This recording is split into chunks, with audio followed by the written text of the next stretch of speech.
Okay, so welcome to the Awamutu and Kihikihi Community Board March meeting. It's lovely to have everybody here, and welcome back, Jill, especially. We haven't seen you for a while and it's nice to have you back with us again. Also welcome to our members of the public that have come along to speak tonight.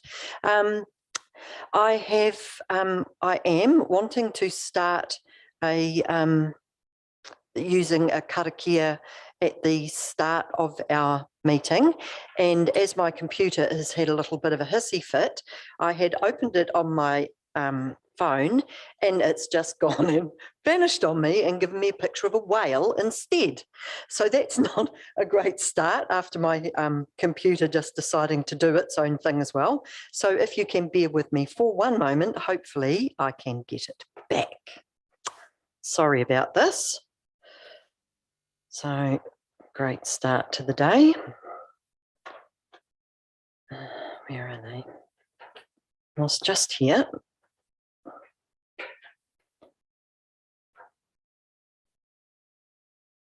And feels like such a long time when you're trying to find what you want, isn't it, Anna? All these other beautiful pictures, but not the one that I want. Oh my gosh. So maybe we might have to save it for next time because that's just going to take too long.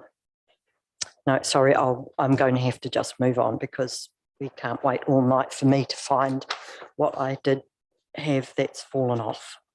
Okay, so before we get started with apologies, we just, hold on a minute, Kieran. Am I meant to be reading that? Okay, cool, righto. So I have a recommendation under 9.12 of the standing orders of the Te Awamutu and Kihikihi Community Board. Can discuss items of business not on the agenda that can't be delayed as long as there is good reason the items were not included in the agenda and can't be delayed to the next meeting. So a review of the waste minimisation and management plan was not included in the agenda due to staff error and can't be delayed to the next meeting as feedback closes on the 23rd of April 2023, and our next scheduled meeting of the Community Board is the 26th of April 2023. There is a decision to be made on this item to confirm whether the Community Board wants to provide feedback to the plan. So the recommendation I'd like to put forward is that the Te Awamutu and Kihikihi Community Board accepts the review of the waste minimisation and management plan as a late item. So could I have someone to second that? Lou, all in favour? Against? Carried. Thank you. Then we have apologies, but I'm pretty sure everyone's here unless I've forgotten someone. So we don't have any apologies this evening. Item 2, has anyone got any members' interests or conflicts to disclose in regard to any of tonight's agenda items? No? Okay, we will move on to the public forum then. And first up, we have got Mark Dawson, and Mark has got a few photos that he would like to show us in regard to the Memorial Park. Thanks, Mark. Thank you.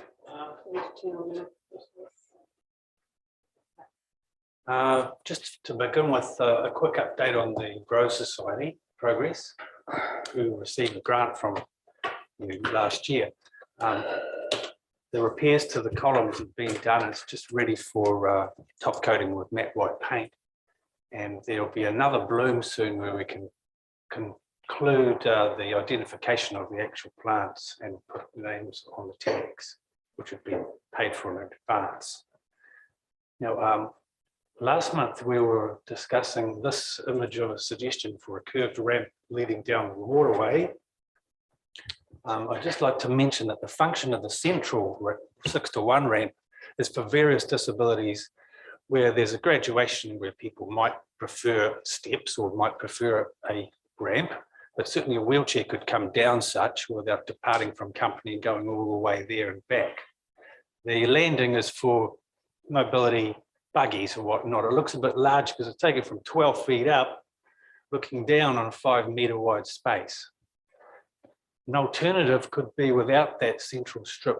Here's a version that would suit the Army footbridge This could be imagined as being viewed from the netball side with the courts to your left, or equally as the Yardley's picnic playground side, where you've got the row of oak trees to your left and the path would go down behind those.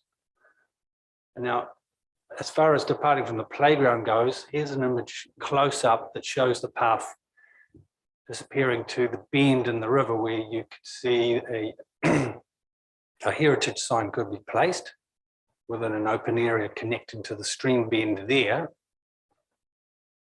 And this is where it could enter the park, a third formal entry.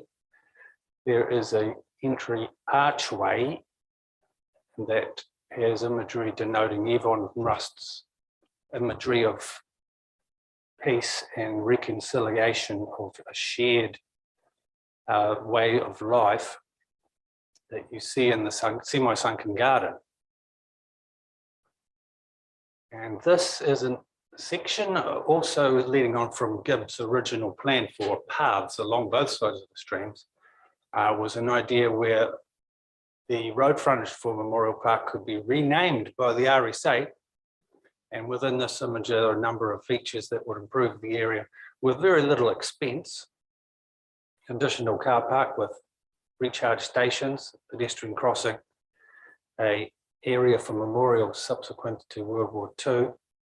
And you might have witnessed people are already parking parallel with two wheels on the grass at present, so that could be formalised.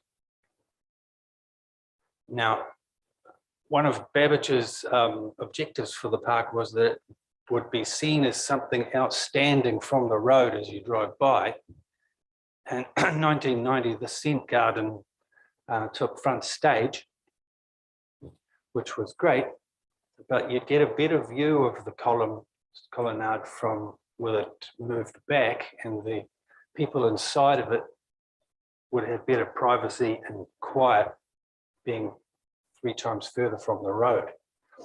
The RSA, Lou tells me, would appreciate such a wide horseshoe turn from the march, looping around and then crossing through where the gazebo was to then carry on in front of the sunken cross.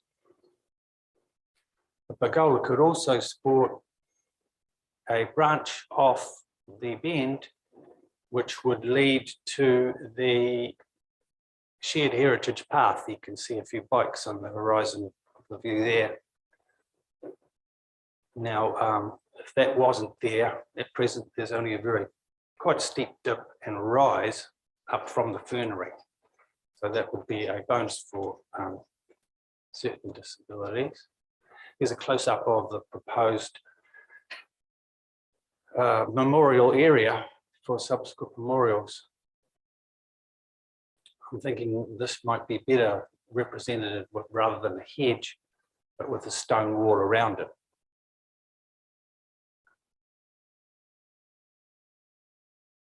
Now, it's a classic to call such a piece of road an Anzac Parade, but with Mr. Babbage being celebrated as, at the time, as one of New Zealand's foremost golf course architects, he was given accolades also for his design and layout of the park, including opening day, where I think it was one of the mayors announced that the park owes its existence to him in a very large way. So perhaps the scenic drive could be named after him or one of the other proponents for the memorial.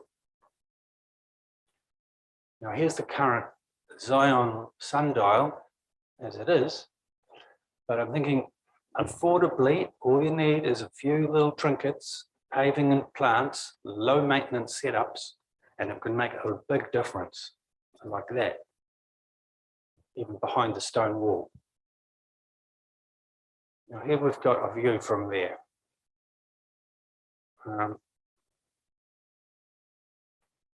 Trouble with the lake, especially during wet season, is that the stone wall traps water behind it and doesn't allow it to go into the body of the lake.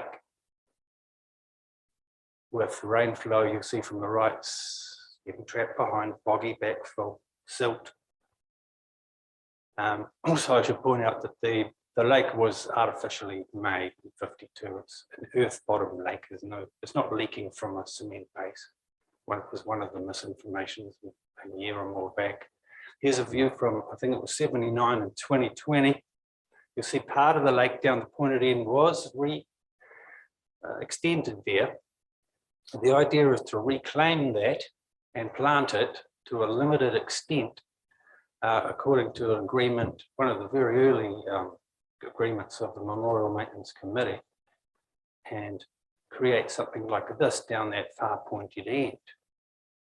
And you'll see that the overflow area, it's hard to make out the plan, maybe to have a raisable outlet that could be rather lowerable one, so that could be lowered and then raised prior to subsequent rain to help flush out and enable the fresh input to not be diluted. And at least a third jet fountain in the lake, and a second and third decks. The things with decks is that they create permanent shade over the water, which helps resist algae growth. And I'm thinking, by a good guess, that along with that water side planting the full length of the north side of the lake, 15, maybe 20% of the lake surface could be put in permanent shade.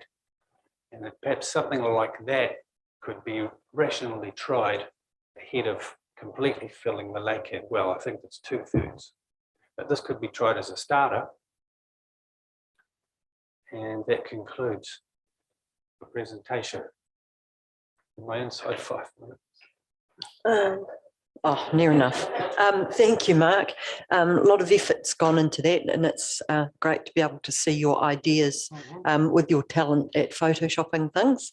Have we got any questions from the community board or any comments to make about what Mark's shown us?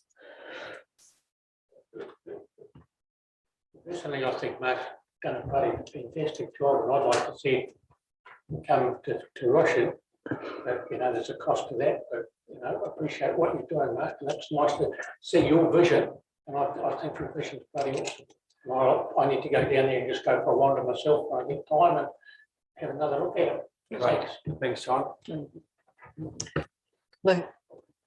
Yeah, through you, Madam Chair. But thank you, Mark. That's a brilliantly Photoshop exercise. I'm really keen.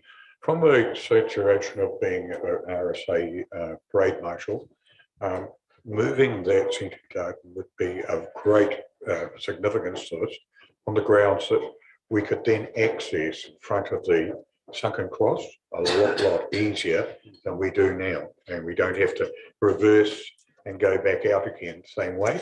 We could actually march past the entrance and then come in through what is current servicing gate, and then march, assemble on the grass, and then march collectively onto the parade.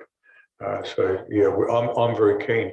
I like your two options very much for the bridges. I think that they are very positive, and it is possibly less intrusive than having a path going right across between our, our gardens and our playground. Right. So yeah, but yeah. But as I say, I just wanted to mention from the parade point of view, I've already mentioned this to everybody, and everybody's well aware that for marching, it's very important to have straighter lines. Right. Could Brad get a copy of those and design pen?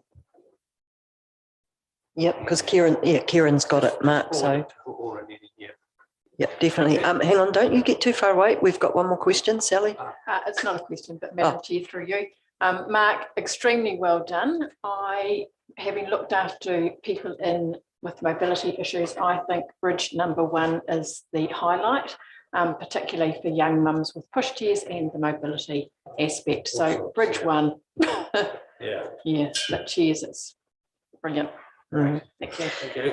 Thanks, Sally. Thanks, Mark, and also thanks to the Memorial Park Committee, because I know there were some combined ideas that went into Mark's Photoshop images. So it's really nice to have you all, bringing your ideas and being able to have Mark's talents to put them together for us to actually see what you're meaning. So thanks to all of you for that. Okay, so next up, we've got Peter. Peter, would you like to hop up? I think you've all got what Peter's going to have a quick chat to us about and a couple of pictures. So he's just going to explain in a little bit more detail in regard to the, do you call them an obelisk? Is that what you call those shaped things? Memorial things? Lou, do you know? Obelisk? Yeah. No, yeah. Anyway, all yours, Peter.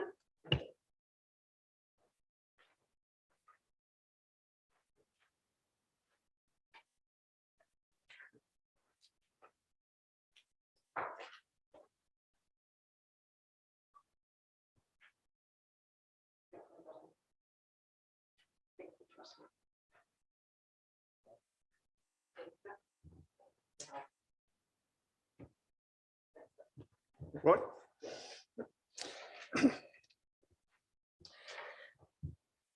Many thanks. What I present here is not a criticism of the community board. I speak on behalf of several next of kin families living in Waipaha district and elsewhere in New Zealand and Australia.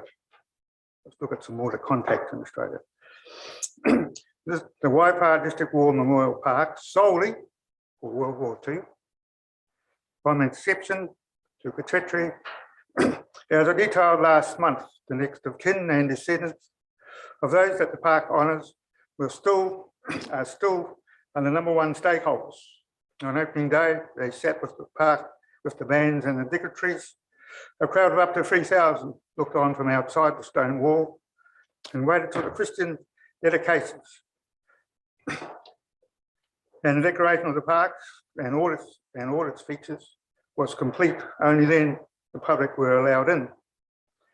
In the unique sunken cross of World War II dead, the Waipaha district, the first panel on the left denotes war since World War II, and you all have a copy of it.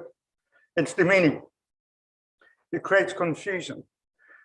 Referring to those who died as it pertains to the names of our World War II dead beside it should never have been put there in the first place. This panel should be removed. I have just suggested for where to commemorate services of secret wars in front of you in the photo, which you will have, which at the moment doesn't exist. It's called a Photoshop. The dominant 12 feet high or more obelisk would instead bear the commemoration of Waipaha's service in Korea, Malaya, Borneo, and Vietnam, in East Timor, and Afghanistan, and perhaps add J-Force. There's no one from these Waipaha died in these wars. Names of those who served will be put on the other three sides if desired. It is a monument to the living, basically, and would cater for reunions for the living. And the photo you have has just got hedges, but stone walls may be more appropriate. Having its own flagpole, seating, and notice board and suitable trees. Since opening in 1955, bikes are banned from the Memorial Park. Despite health and safety, there are cyclists showing, including e-bikes. If the ban hasn't been removed, no bike tracks can be put through the park. Bylaw, etc., is resolved first. Such a post-World War memorial feature found nowhere else in New Zealand, as far as I'm aware, would put Timutu on the map. In conclusion, the post-World War II panel is a distraction from the World War II memorial to the dead. Please consider a separate memorial for the living who served, and by doing so, further respect the legacy of our incredible, unique, and outstanding one of its kind in New Zealand World War II Memorial Park. Remember, the park is solely a World War II memorial. Voting in the Waipaha District War Memorial Committee of 12th of October 1953, we're in pursuing names for the three commemorative bridges. Stated that the park is a recognition of the men who fell in World War II.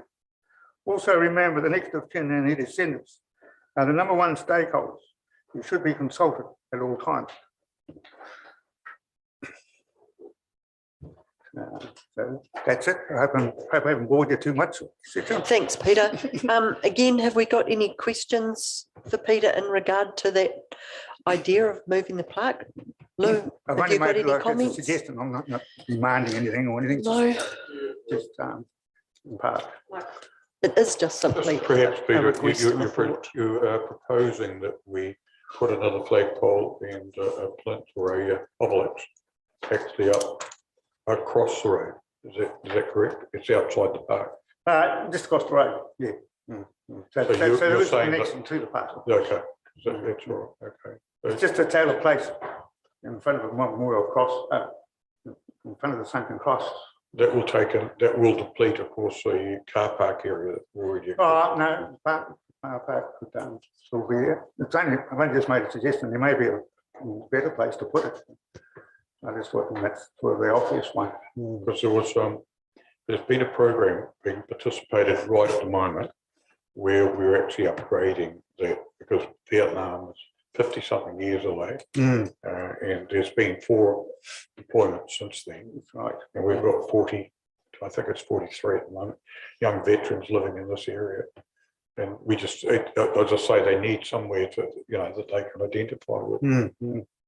So, because the park is a large area, and I think that just my thoughts on it, it's not the RSA, please, this is my thoughts, is that to have its significance, we've got to recognise that those that have served currently and recently have to identify with this to carry it on into the perpetuity future.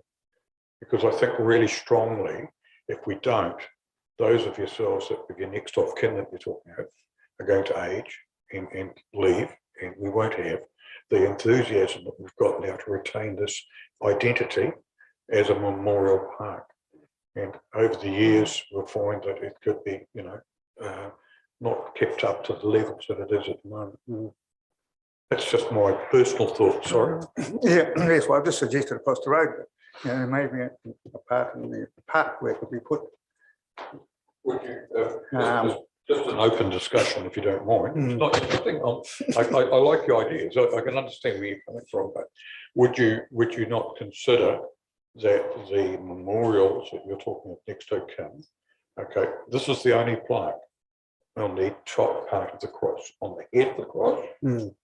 What would be incorrect if we put them on the arms of the cross going out?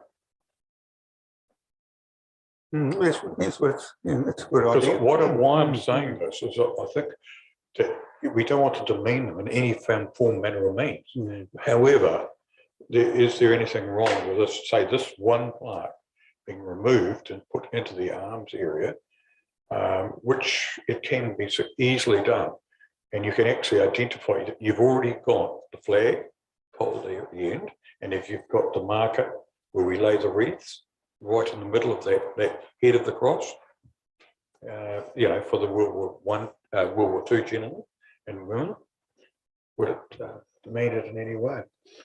Yeah, well, I feel the major number one point is that it's solely World War II.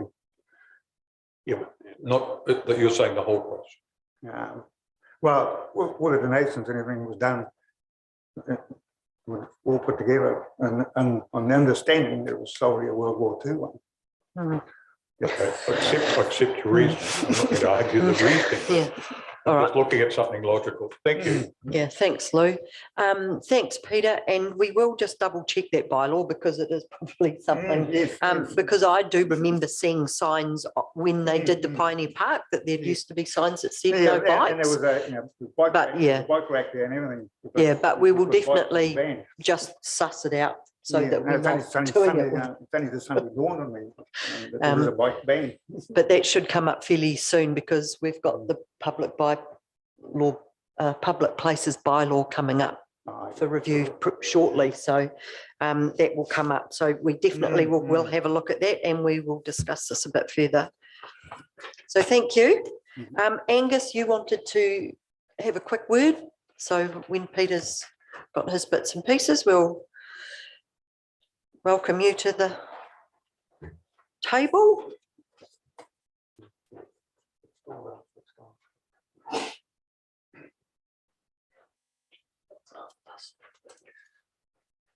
Thank you very much for letting me have the opportunity to have a few words here. I really appreciate that. I'm part of the Waipa Memorial Maintenance Committee. In my opinion, that's the most important public land in the Waipa area. It represents our freedom and our self-determination, and that is so important. And that's why, since the Second World War, members of our community here in New Zealand have gone over to Malaya, for instance, Vietnam, for instance, and I think I'm at odds a little wee bit with Peter, but over this one, but I think that's important that they are recognised as well, and those emergencies were recognised. Had the World War II guys and ladies not stood up in that time, we would be probably slaves here, would not be good. And the same in Europe, it would have been horrendous going on over there. So these people had their time, and they did the right thing.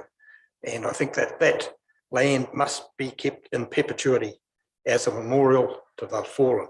It's not only that, the ones we don't see are the ones that had mental things and the ones that had injuries and so on, but it is for the fallen.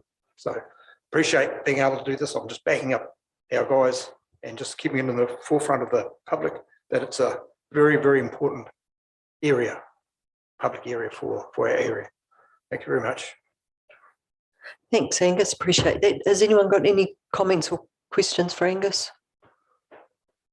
Yeah, thanks, Angus. Yeah, I happen to absolutely agree with you that we need to be very mindful of the sacrifices made by those people, and hold them very close to our hearts.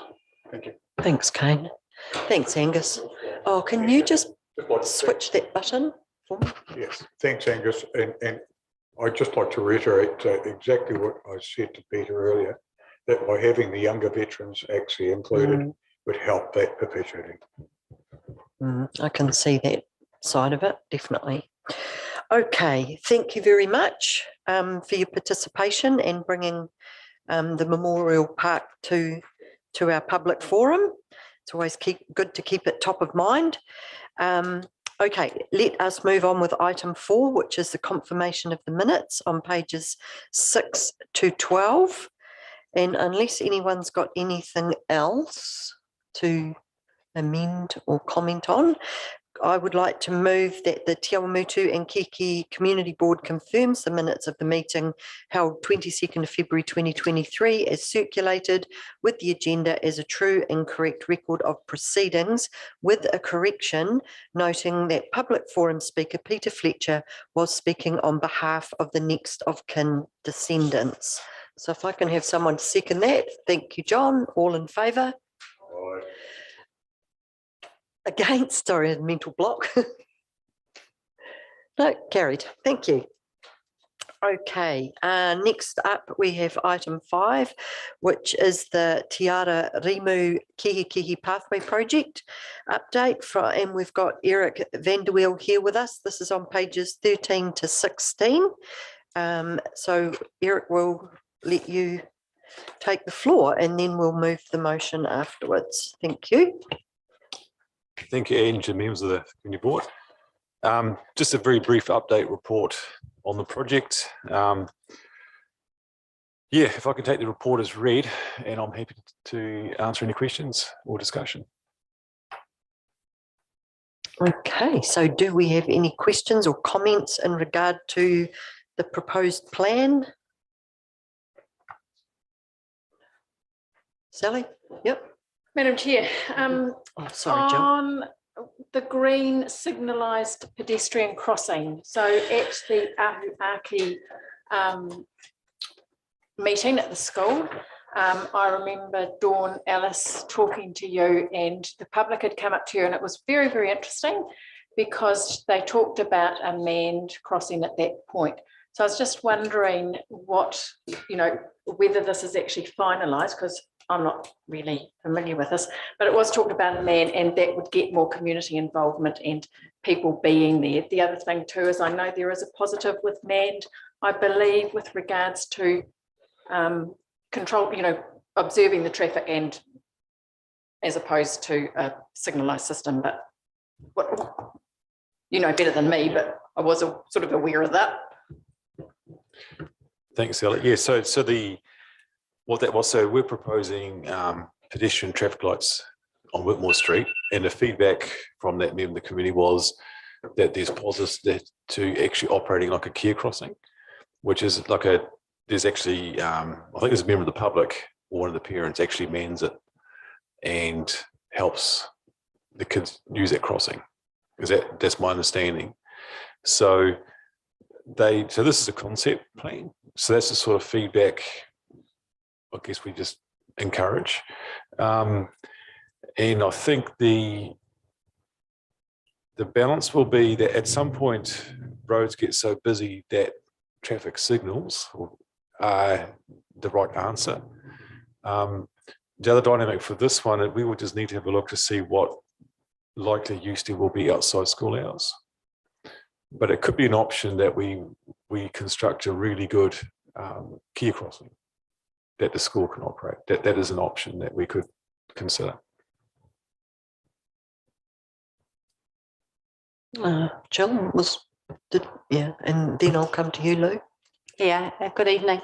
I've actually been a little bit on my computer lately because I've been a bit housebound, and I see on Facebook a lot of Kihi parents have not been happy with this plan and made quite a few suggestions. So I don't know whether that's gone to you or not, but there's been a majority of people who weren't happy with the plan for lots of different reasons and lots of good reasons.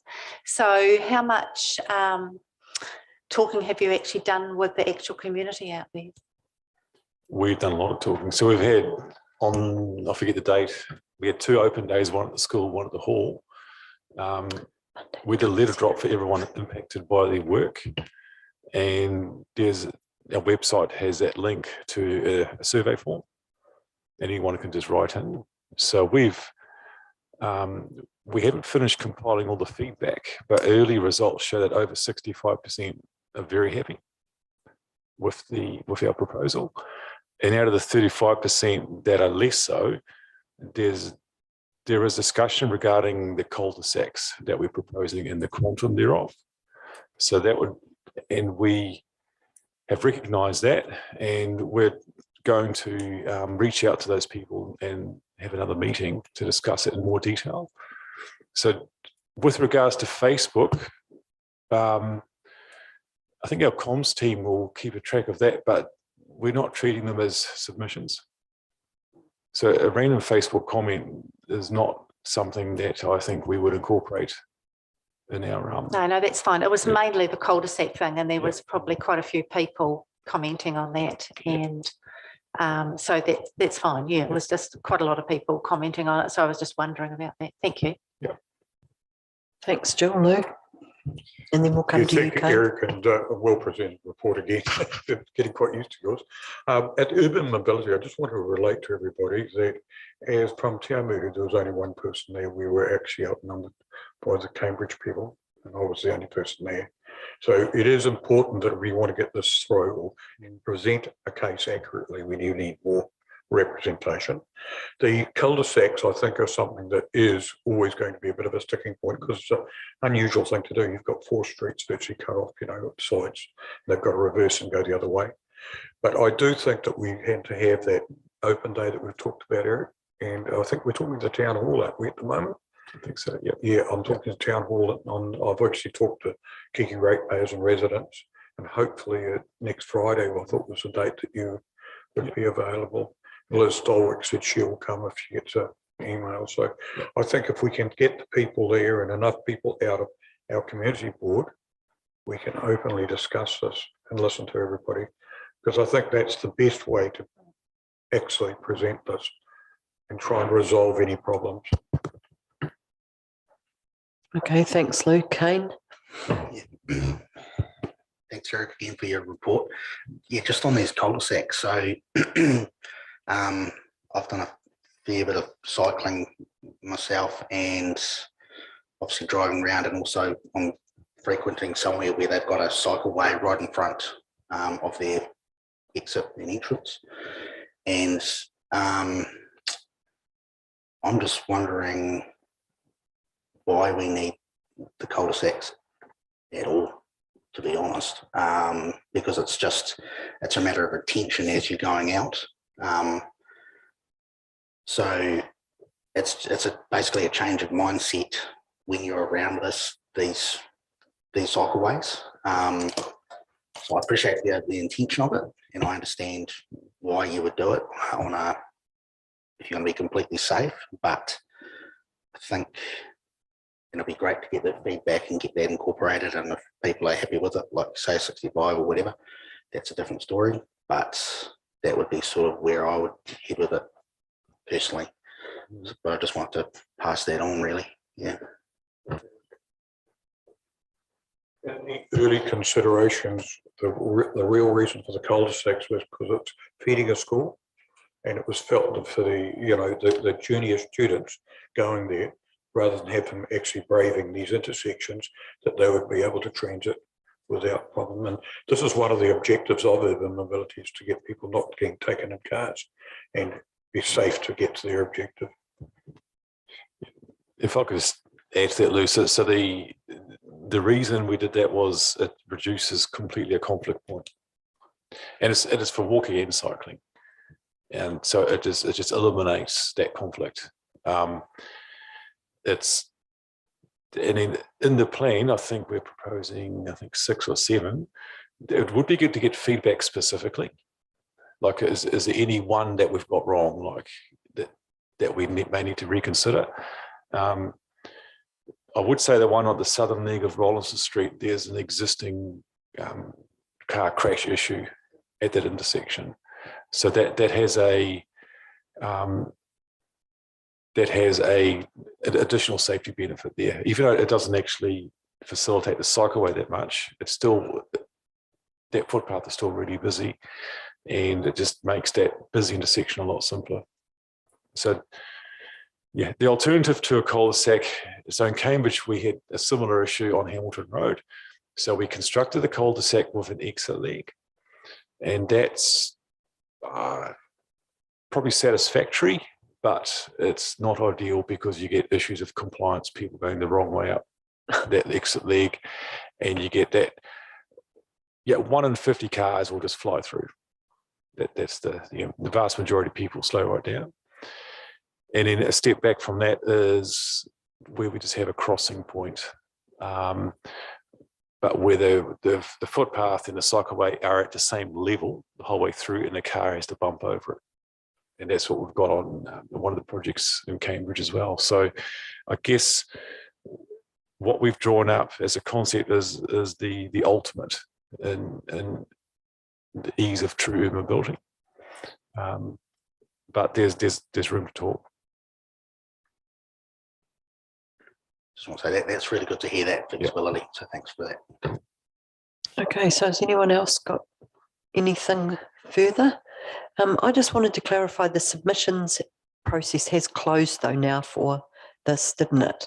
Yeah, closed on Friday. Yeah, that's what I thought. So we I think we've missed we missed the boat. So you won't have a submission from the community board, and it wasn't until I got my agenda that I realised there were the cul-de-sacs in there, even though I did have a look, but I didn't look closely enough that day that I spoke to you on the 27th down at Kihikihi School.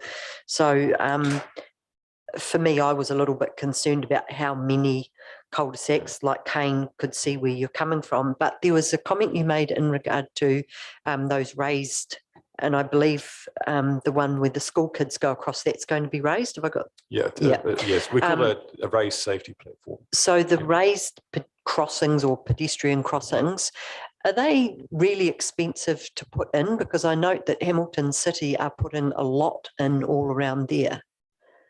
Yeah, to do it properly, you could spend, I'd say between $20,000 and $40,000 approximately. To do it properly, you're affecting the stormwater drainage path, and often you have to install catch pits and stormwater drainage to make it work properly. Okay, but thanks. for this project, this is a well-funded project now, so that's it's not Okay. really an impediment. Yeah. And is there any move to do a raised pedestrian crossing in Kihikihi itself? Because I know there's talk about putting a camera there, because apparently people frequently nearly get run over there. But would that potentially be a better, or be a, not a better option, but a good option to put in hand with that to slow the traffic down as they go through there? Yes, so we're talking to Wakate for over the last probably a month about exactly doing that. So they reached out to us saying all the issues on State Highway 3 as it affects Kihikihi and Te Awamutu, and they've got a very limited budget, and we identified that zebra crossing in the main street of Kihikihi as our priority for better safety. Oh, that would be great to see. Just one more thing on the cul-de-sac. So the next step on this project is we get the feedback, we amend the design as appropriate, and then we develop a scheme plan, and that goes to council for approval. If any cul-de-sacs are adopted in that scheme plan, there's a specific special consultation process we have to follow under the Local Government Act to do so.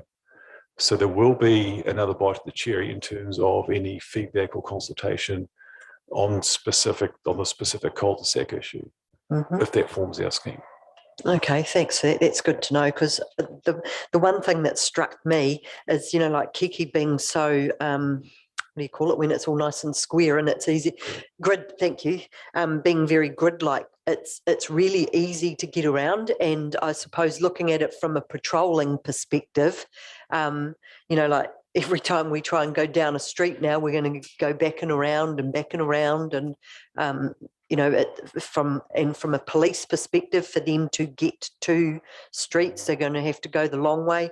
And I was looking at it thinking, if I was a resident in that street, just for me personally, it would be really annoying that I lived closest to the shops and now I've got to go the furthest to go to the store. But fully get where you're coming from to keep the kids safe and those cycling pedestrian spaces. But that was just my thoughts on them.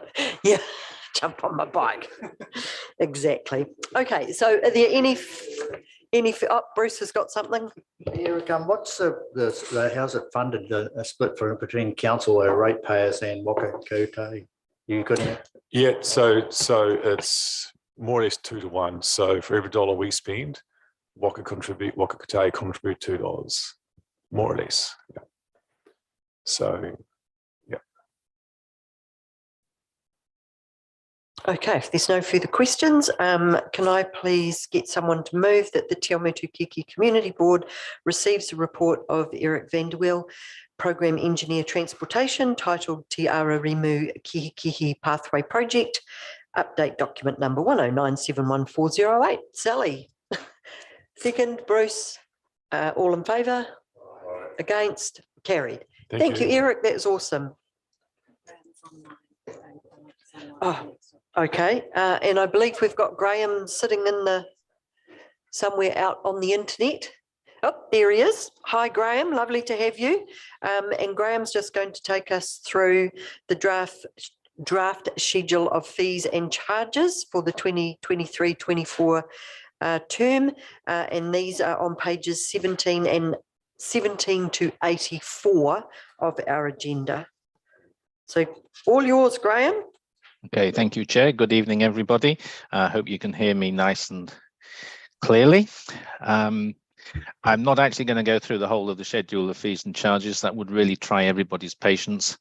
If you've got problems with insomnia, then maybe I can try it, but I'll just introduce the schedule.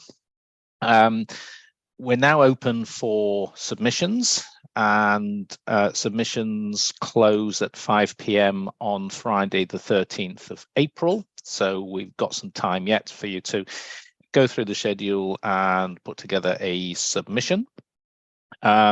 For anyone else that you might wish to speak to, because obviously you've got the papers in front of you, but all the information's viewable on the council websites. That's the statement of proposal and the schedule and the submission form. The key point on this is that most fees are unchanged from the current financial year. But I'd like to draw your attention to some of those that have changed. So under building control, and forgive me, don't know exactly which pages you're on, but the sections are arranged alphabetically. So building control will be one of the first ones. There are 2 new fees there in building control, because obviously we are anticipating getting far more multi-unit dwellings. So obviously there are different inspections or quantitative inspections required on those. So we've got new fees for those. You will see some figures in green. Those are ones that we've lowered. A number of the project information memoranda fees have been lowered by rather a lot, because there are always errors that slip through the schedule of fees and charges. You can imagine it's quite a complicated document, and there was a typo that crept through in the current schedule, so we're correcting that, which is why some of the fees seem to be dropping by 90%. We've also put in 1 or 2 new items or returning some new items, such as inspecting the putting up of marquees. These are normally marquees over 200 square meters, so they're pretty big marquees, but that doesn't stop anyone, even with a small marquee, asking for a building inspector to just check it over, because it's principally for health and safety.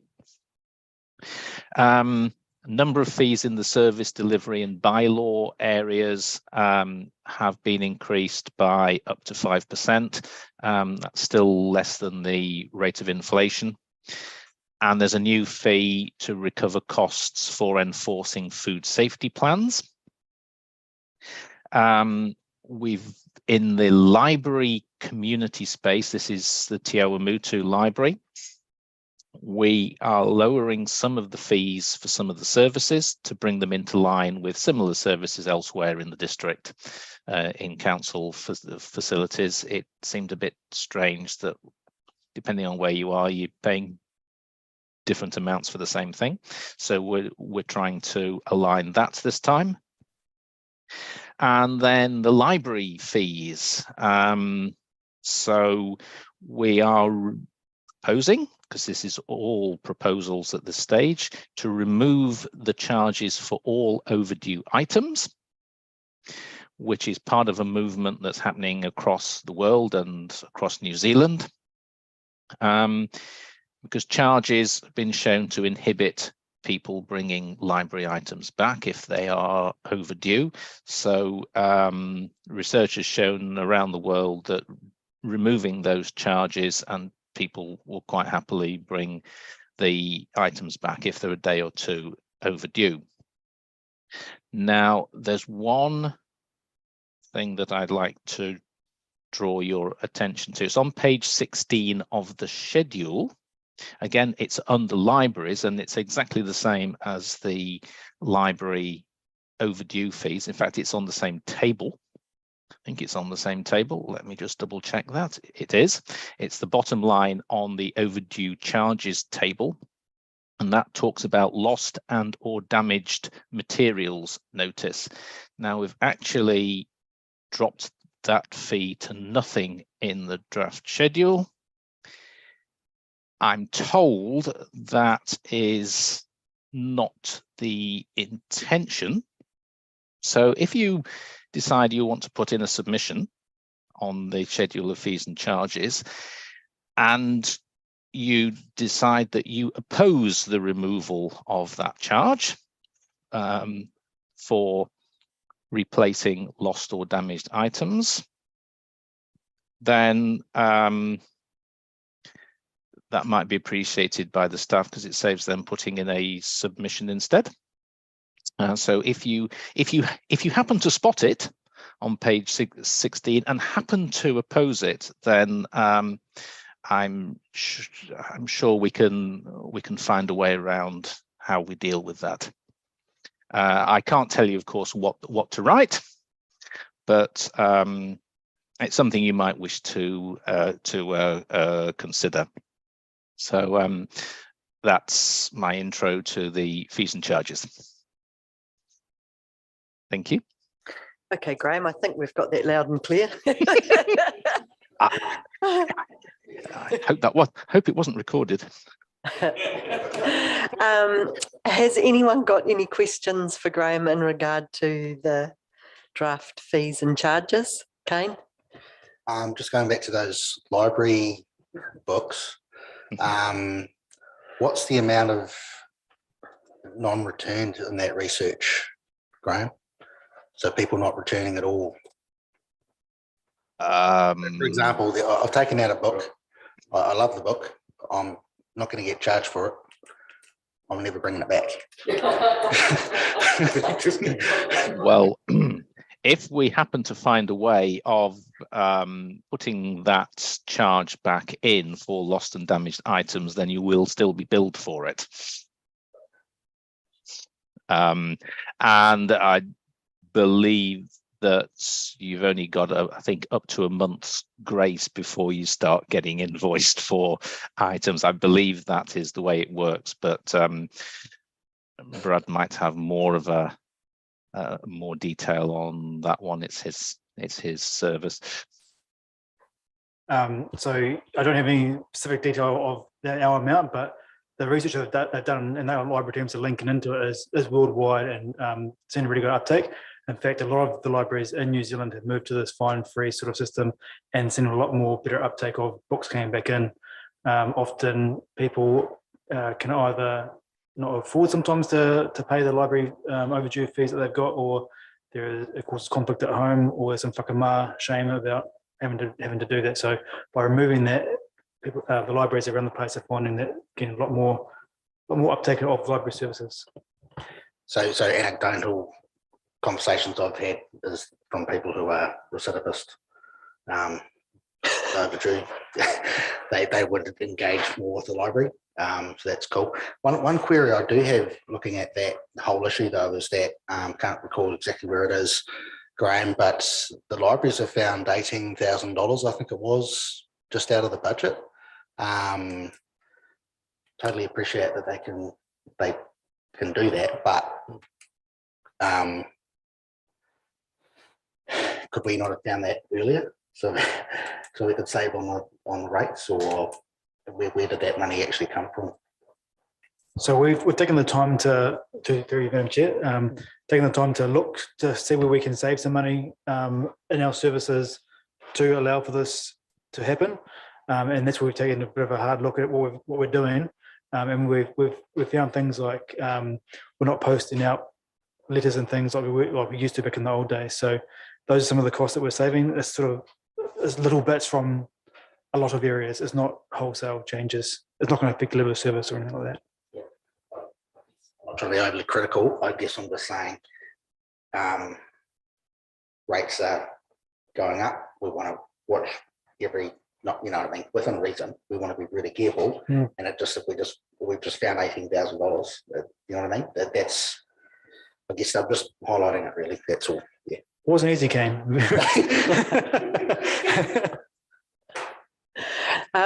Okay, has anyone else got a question around those fees and things? Otherwise, I'll ask my question. No, all as clear as mud. Great.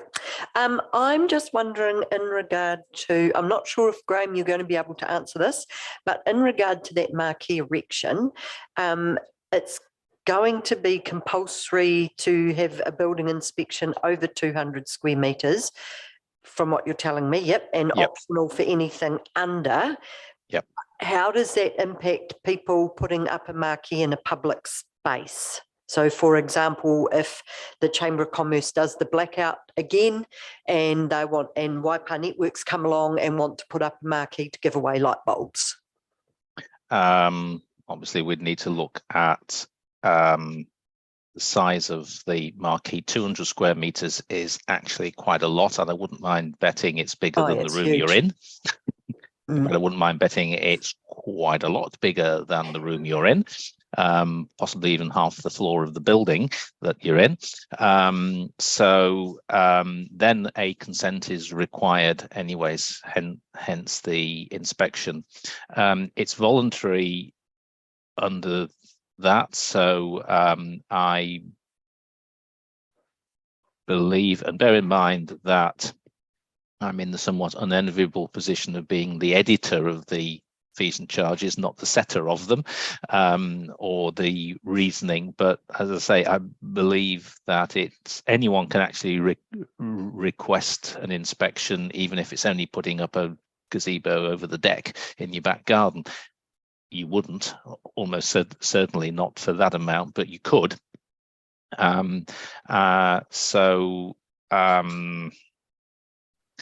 I think anyone who's got any concerns for an event like that, obviously talk with the event organizer and our building team if absolutely necessary. So then in the schedule, if anyone's looking it up, is there going to be any clarity around the fact that that charge only comes, like if you, hang on, for example, under detached habitable buildings, it says up to 30 square meters. Yeah. So is there going to be any qualification around the marquee size included in the schedule?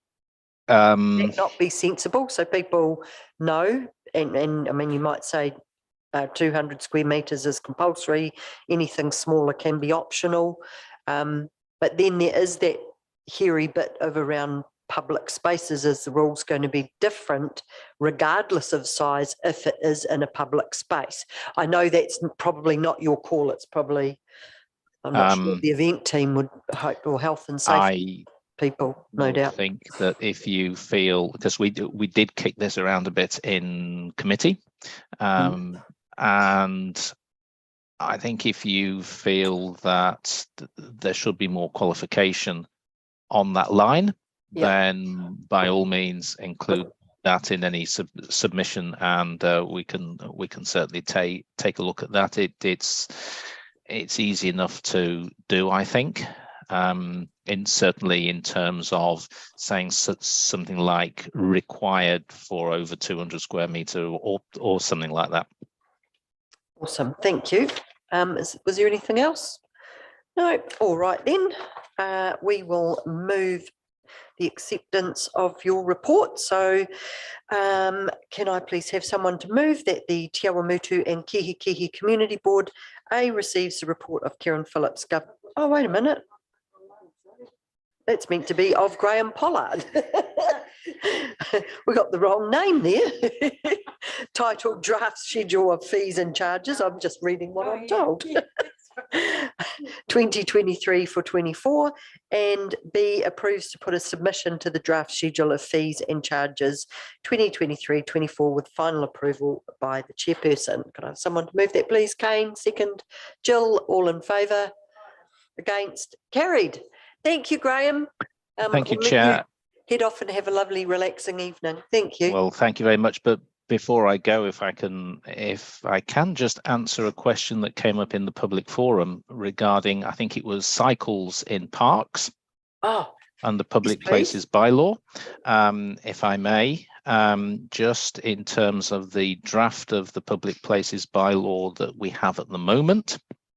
Clause 12.3D is a person may not drive, ride, propel or wheel any vehicle on a park, basically except where we allow them to do so. So that should cover off anyone riding bikes in parks. Thank you for that. Much appreciated. Okay. Thanks, Graham. And we'll be bringing that out to you as soon as we can. Both community boards, certainly, well, hopefully the middle of next month. Oh, that would be great, because it's always good to be able to get it as soon as possible, so we can read what's changing and digest it before we start trying to, work with the community to find out what they think as well. So it's good to have that. Indeed, but we need to talk to the committee as well. No, lovely. Thanks, Graham. Appreciate that. Awesome. Right, thank you very much. Good Thanks. night. All right. Okay, so we will now move on to item 7, the Treasury report, which is on pages 85 and 87. Anyone got any comments or questions in regard to our current financial position? Also, Bruce. Chair, just at the bottom, return to uncommitted, the Tiamutu Community Health Transport, $800. There's a reason this before my time, obviously, that was done. Is anyone could help me out there? Why? Kieran might be able to. Yes, it might have been done within your time, but yes, certainly I think it was the last September round of funding, they were allocated too much money. And so they returned some of it both to the Awamutu and Kihikihi Community Board and the Pirongi Ward Committee. They were allocated double the amount of money that they needed. So they've returned it very nicely. Great. Okay, and pardon? Yes, please do. I do have to put a correction into this this Treasury report. We're out by about $500. Unfortunately, the staff member missed Angie's motions to get the high-vis vest and the shearing shed sign. Yes, okay. So yeah, it's out by $500. So you've got slightly less to look at and utilize for next month's discretionary fund round. Okay, but Sally did a great job of the signs at the shearing shed for virtually no cost, eh? So we've saved a little bit of money there. So we just clawed back $100 or $150 on that. So well done, Sally. Thank you for organising that. Okay, so we'll move, if there's nothing further in regard to the Treasury report. Oh, Sally. I'd just like to say something. I just Googled a discretionary expense, and it is a non-essential expense that is incurred by an individual, household or business. And another way to think of discretionary expenses is to clarify them as wants instead of needs. And I was elected and stood for a needs-based approach following such unprecedented times. And this expenditure clearly needs review sort of on a real, we need to really firm down and really look at needs in the current economic climate, is my belief. And, you know, discretionary expense is fine in a time of abundance and prosperity. So I'd just like to add that, Madam Chair. Okay, noted. And next month, when we get all of the discretionary fund applications, you can apply that principle to who you choose to give money to or not. So, but noted, and yeah, we look forward to seeing how we go with the applications next meeting. Okay, so if there's nothing further, we will move the Treasury report. So if someone can move that Te Awamutu and Kihikihi Community Board receives the report of Ngāra Milne Financial Accountant titled Treasury Report for the period ended 28 February 2023. Am I missing something? John, thank you. Second. Jill, thank you. All in favour? Against? Carried. Okay, item 8, board members' reports from meetings attended on behalf of the community. So have we got anything there? I think Jill mentioned that she did to me earlier. So Jill, would you like to start? Thank you. Yes, so can you put your microphone on? Sorry, January, before I knew I was having my surgery, I sort of did a little bit of things that I could do, and I met with a couple of stakeholders with the Kihi skate park area, and now they've invited me to attend their meetings. I'm quite aware that now we're the Te Awamutu Kihikihi Community Board, that I just personally want to get a bit more involved in Kihi than I have before, and I'd like to you know, frequent sometimes the ratepayers meetings as well, and just get involved as much as I can. So I'll just said, you know, I can support them and you know, answer their questions or help them along the way. Also on Monday, I went to an opening of a new trust in Te Awamutu. So as you're aware, last year I was running a program for the students after school. And near the end of the year I had, well, the second half of the year I had Andrew and Gina Christie helping me, which was great. And so they've started a new trust and I was invited to the opening on Monday. And the trust, my pronunciation isn't very good, but Kowai or Trust, and which means who am I? And it's so mainly for the 11 to 24-year-olds, and they've got 2 11 to 16-year-olds, and the 16 to 24-year-olds are getting funded for. Their building that they've just opened, they've spent a couple of years trying to get something started, and it's on the corner of Sloane Street. It was the old Edmunds Judd building. So they've got half of that, and they've got probably 12 office areas, a huge big kitchen, a huge big area for children. And so they've got lots of programs starting, and they've started this week, and it's just absolutely wonderful. So I'm volunteering to help them in a few programs with the youth. But I just think, yeah, they're just on the right track to help our young people in Te Awamutu. It's just fantastic. You know, they've got a few people working with them. It's just wonderful. Also, I have been approached by some parents and children who frequent the new skate park on Centennial Park in Rewe Street. Unfortunately, the last 2 weekends it's been graffitied by different people, because you can see it's a different things I've written. And but I've got a grandson who goes there quite often, and he's so passionate about the place, but he just gets so upset. He'll come home at night and it's all fine, goes the next day and it's been done overnight. And it's been, I know, done more than just the last 2 weekends, but the first weekend it was done, I actually picked him up in the evening and it wasn't there. And the next morning we were there about 10 and it was just shocking. And when I went again this weekend, when it had been done, when I dropped him off the next morning, there was a couple older than I was with a squirty bottle, I don't know what was in it, and a cloth, just trying to clean some of it off. You know, it was just quite, but the graffiti people were there this week. But it just shows in Te Awamutu how passionate people are. There's people who just love that park. You know, they're there all the time. They take their family for picnics, and it's just such an asset. And it's just so sad when those things happen. So what actually happened over this weekend, I was just telling Brad, was trying to think, I think it was Saturday night or Friday night that it was done. And to me and to some of the parents, it seems to happen at night time in the dark, and when the kids have all gone.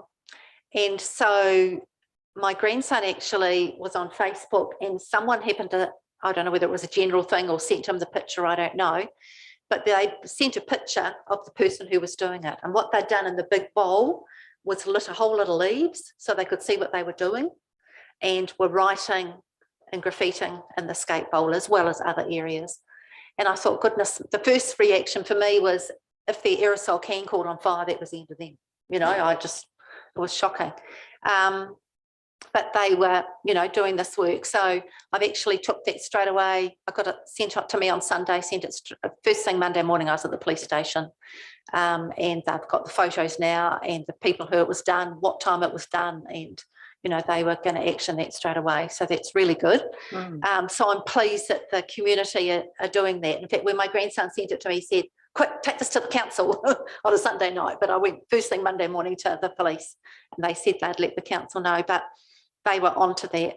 I have mentioned it to Brad, and, you know, there's mixed feelings, I think, with council and different views, but along the skate park, so the parents who've approached me and the children have said it would be really good, and there's two pros and cons I know about this, that if there were the children who are there, some of them are there till 8:30 at night, and it's getting dark at 8:30 at night, and they can't see their way out, because along the park you've got 3 lights that go standard normal street lights the lights go out onto the street. And these days, as you'll all know, the lights are very faint, the different ones they have these days. So there's 3 going out onto the street. When they're on, because I had a drive-by on Monday night, there's no light in the park at all. I went there at 9:15 at night, no light at all in there. And I wondered about, because the council are responsible for the lights, I thought it was Waipa Networks, because I rang them today.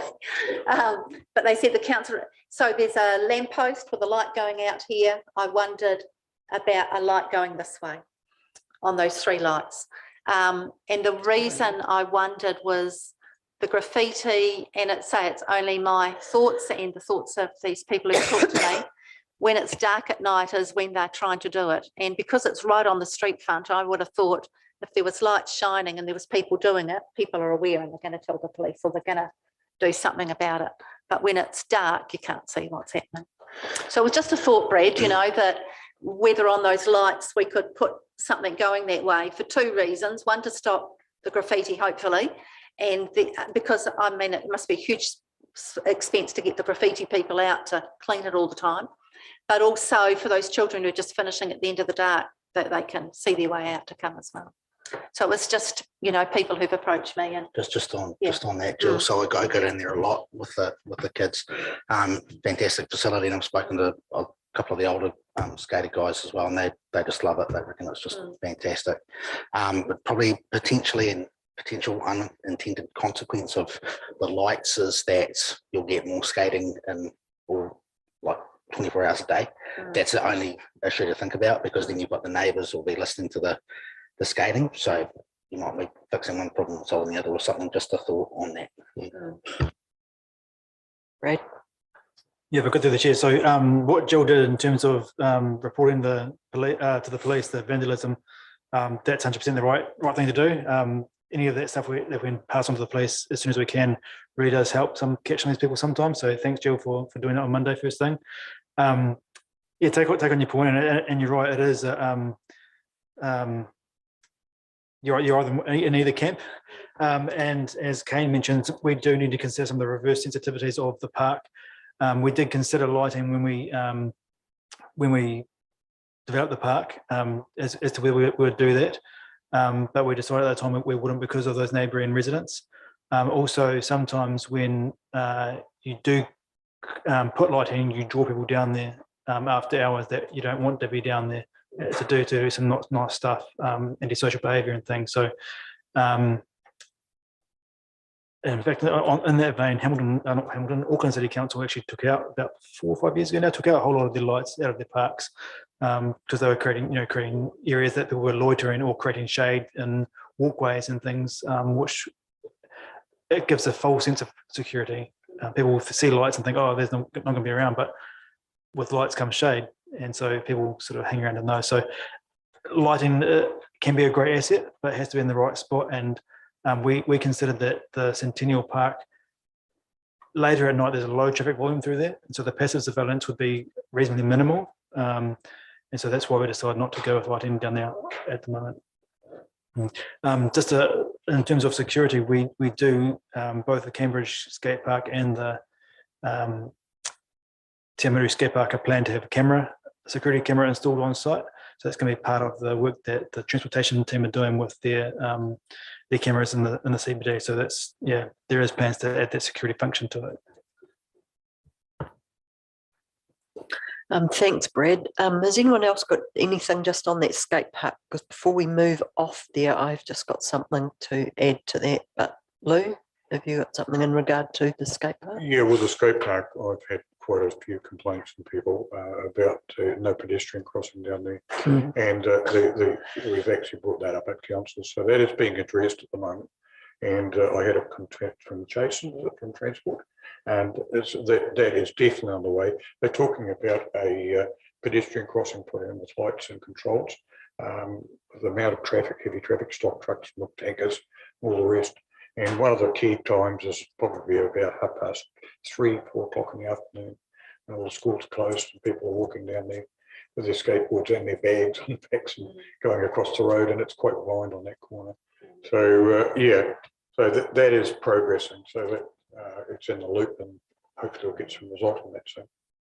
Okay, that's great, because I also have been speaking to some people down there who are quite keen to put together a bit of a signed petition in support of some pedestrian crossing and wider footpath down there.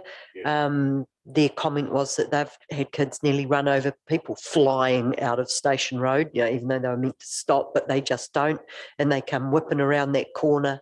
And that footpath on the inside is incredibly skinny, and whether there is the opportunity to come to have a more attractive walkway down using that natural little downhill bit over further would be great, but certainly some safe places across that bit of road for the people from the other side to get across to the skate park would be great. ComSafe, who aren't here now, but they definitely we can keep a bit more of an eye on the nighttime stuff. There were 4 or 5 kids down there the other night, actually, but I just thought they were skating. I didn't realise the graffiti had got bad. So maybe we need to shine the light on them and see what they're up to. Just one other thing too, he did talk about traffic calming, and that could involve making it 40k and enhancing that on Station Road as well. So, you know, we can do that quite easily and at low cost. Yeah, but I suppose the downside is the people that are going to drive like idiots actually aren't going to take any notice of a sign that says 40k. So just going to, they can if they're caught, of course. So, you know, I sort of tend to think that it needs to be something that actually makes them slow down. And maybe we can talk about that a bit further as community board. Is there anything else that people have been to or have attended, Lou? Yeah, I've done most of the Awamutu meetings, so that's good. Along with done most of the Awamutu meetings, and we went out to Chipahu with John. That was great, and talked to people there. Kihikihi ratepayers, I'm very good at attending that, so I'm going through that. Ram Raids meeting, we've developed some strategies there at the moment. So we're working on looking at getting more information out to retailers, what's happening. Urban mobility meeting, I was actually at Cambridge on that, and one of the things I just mentioned before, the lack of support from Te Awamutu, we perhaps need to get a bit more people to help, otherwise we just get rolled over.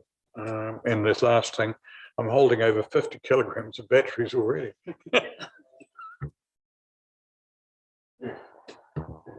I'm getting sort of low-legged. We might have to get you a little trolley. Kane, have you got some? Yeah. So in our move to sort of engage more with the community, I've started to call the hall sort of, we call sort of not managers, but people who are sort of taking responsibility for it. So I've spoken to Te Rahu Hall person, Andrew Flay, and he's talking about lighting as well for the Te Rahu car park. And Kieran, I don't know whether you've got an update for us or not. All right, yep. So we're hoping to get some feedback to him. So that's really great. And I've said that I'll call him back every sort of quarter. And the intention is to sort of initially talk about the hall and then sort of move into things that are happening in their area. So that's sort of what I'm sort of thinking, and then head along to their AGM. So that was Te Rahu Hall. Pokaru Hall, I spoke with Susan Wheel. They've got a similar situation to Puhui Hall, where they're trying to, they've got a hall next to the school, which the school uses quite a lot, but the hall is its own entity and it needs a lot of work, and it's there needs a bit more sort of assistance. The principal of Pokaru School, Vicky Robinson, has sort of taken that on board, but they're trying to get feedback from Puhui as to how they've gone about things. So I just I said I'd raise that tonight. She said that's fine, and see if we can, you know, assist them on the way or help them. So again, I said I'll give her a call in about 3 months' time, get more feedback and see where we're at. So just trying to engage more, and that's just a kick off for the hall. So I'll get through the rest of them as and when I can. Is it for maintenance? No, it's actually like just the lighting. Terrain Road's lighting, but the Papu is like rebuilding toilets and kitchen like that needs a thing. big revamp. Yeah, eh? I don't know exactly, but yeah.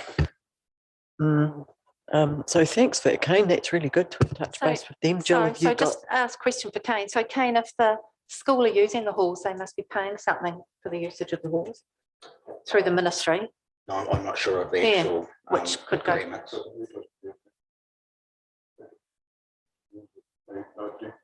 It's just related to that. The Pahui school has a similar problem. And they find that they do get some very little. Yeah, it doesn't pay for anything. Really. Okay. But it's great to have the people using it to keep it maintained.